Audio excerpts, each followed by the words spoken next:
आज black and white की शुरुआत हम आपको एक नए कॉम्बिनेशन के साथ करेंगे, एक नए कॉम्बिनेशन के बारे में बताएंगे और इस नए कॉम्बिनेशन का नाम है B+B यानी Bachchan plus Banerjee.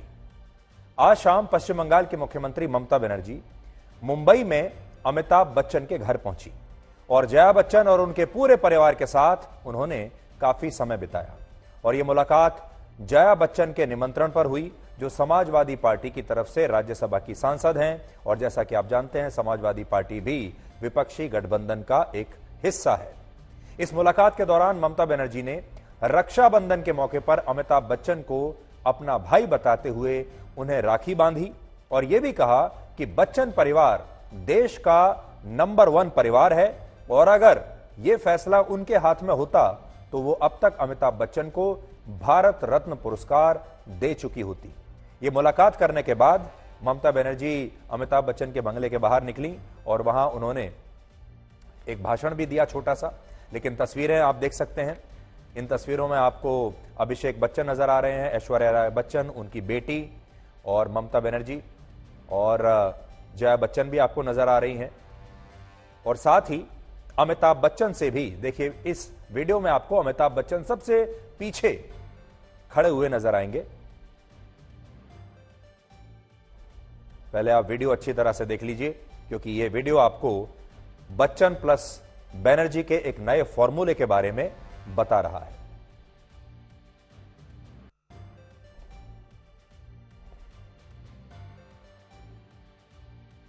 I feel they are the number 1 Indian family.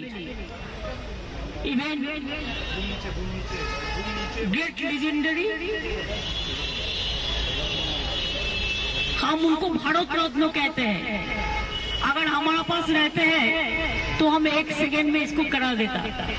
अगर बहुत दिन पहले ही देना चाहिए था, अगर नहीं देते हैं तो हम जनता का ओर से ये आवाज उठाते हैं कि अमित जी हमारा भारत रत्न है, हम उसको बहुत इज्जत करते हैं, उसका परिवार का बहुत कंट्रीब्यूशन भी है और हम इनवाइट भी किया है हमारा दुर्गा पूजा में जाने के लिए। लेकिन हमारा सबसे अच्छा लगा है हम अमित जी को राखी पढ़ाया। आज का दिन बहुत बढ़िया दिन है।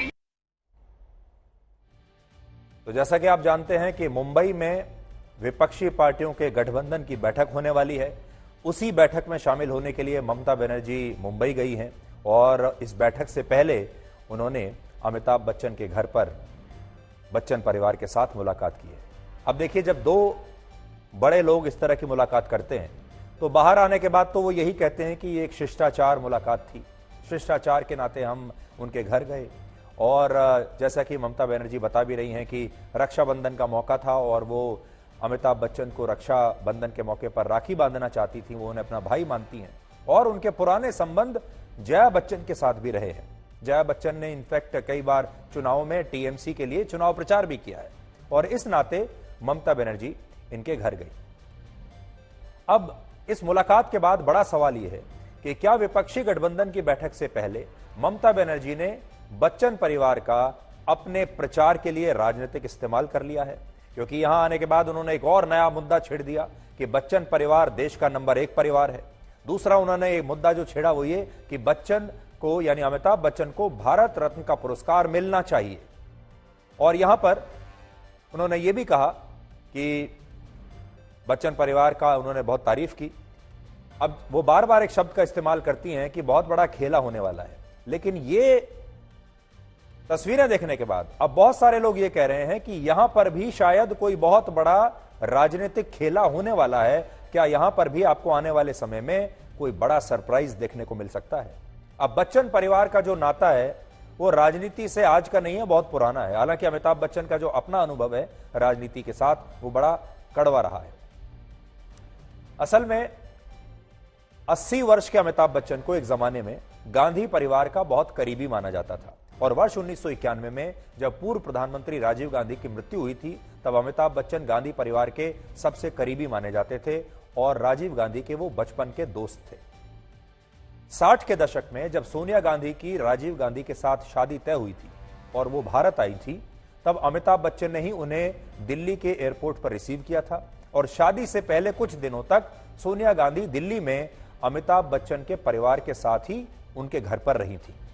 उस समय सोनिया गांधी अमिताभ बच्चन की मां तेजी बच्चन से इतनी घुल मिल गई थी कि वो उन्हें अपनी मां ही कहने लगी थी, मां कहकर पुकारने लगी थी, ऐसा कहा जाता है। राजीव गांधी के कहने पर ही वर्ष 1984 में अमिताभ बच्चन इलाहाबाद से लोकसभा का चुनाव लड़ने के लिए तैयार हुए थे। राजीव गांधी ने कहा कि तुम मेरे बचपन के दोस्त हो, और उन्होंने और भी अपने कई पुराने स्कूल के दोस्तों को राजनीति में प्रवेश करने के लिए कहा था। अमिताभ बच्चन उनमें से एक हैं। और इन चुनावों में अमिताभ बच्चन की भारी जीत हुई थी। उन्होंने हेमवती नंदन बहुगुणा जैसे बहुत पुराने और बड़े नेता को हरा दिया था।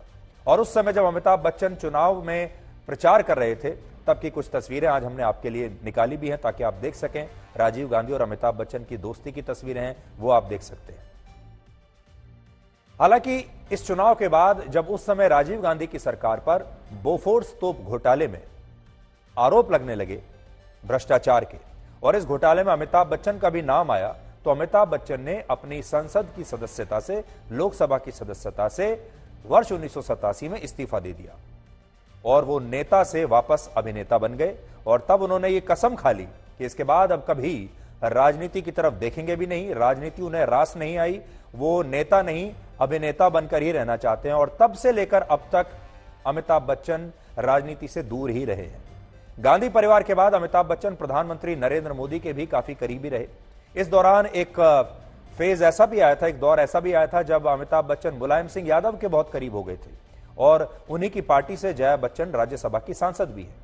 लेकिन वर्ष 2009 में जब नरेंद्र मोदी गुजरात के मुख्यमंत्री बने, गुजरात के मुख्यमंत्री जब थे, तब अमिताभ बच्चन से उनकी मुलाकात हुई। और इस मुलाकात के बाद ही नरेंद्र मोदी ने अमिताभ बच्चन को गुजरात टूरिज्म का ब्रांड एम्बेसडर भी नियुक्त किया था। और उस समय गुजरात टूरिज्म का एक विज्ञापन और कैंपेन बड़ा मशहूर हुआ था, जिसकी टैगलाइन थी, कुछ दिन तो गुजारो गुजरात में। और अमिताभ बच्चन ने यह कैंपेन नरेंद्र मोदी के कहने पर ही उस समय किया था। और उस समय के बाद से ही लोग ये कहने लगे कि अब अमिताभ बच्चन और नरेंद्र मोदी की नजदीकियां जो हैं वो बढ़ने लगी हैं। और इस दौरान बच्चन परिवार और गांधी परिवार के बीच दूरियां बहुत बढ़ गईं, और दूरियां ये इतनी बढ़ गईं कि अब ना तो उनके बीच में कोई मुलाकात होती है और ना ही उनके बीच में कोई बात होती है। लेकिन अब राजनीति में नरेंद्र मोदी को अपना कट्टर दुश्मन मानने वाली ममता बनर्जी अमिताभ बच्चन को अपना भाई बता रही हैं, उन्हें राखी भी बांध दी और कह रही हैं कि अमिताभ बच्चन उनके लिए भारत रत्न है और बच्चन परिवार देश का नंबर 1 परिवार है। बच्चन परिवार से ममता बनर्जी की मुलाकात ऐसे समय में हुई है जब कल मुंबई में विपक्ष के इंडिया गठबंधन की तीसरी बैठक होने वाली है। तो अब इसका राजनीतिक मतलब क्या है, हो सकता है आज किसी को ना पता चले, लेकिन आने वाले महीनों में, आने वाले कुछ समय में हो सकता है आपको आज का ये वीडियो जरूर दोबारा से याद करना पड़े।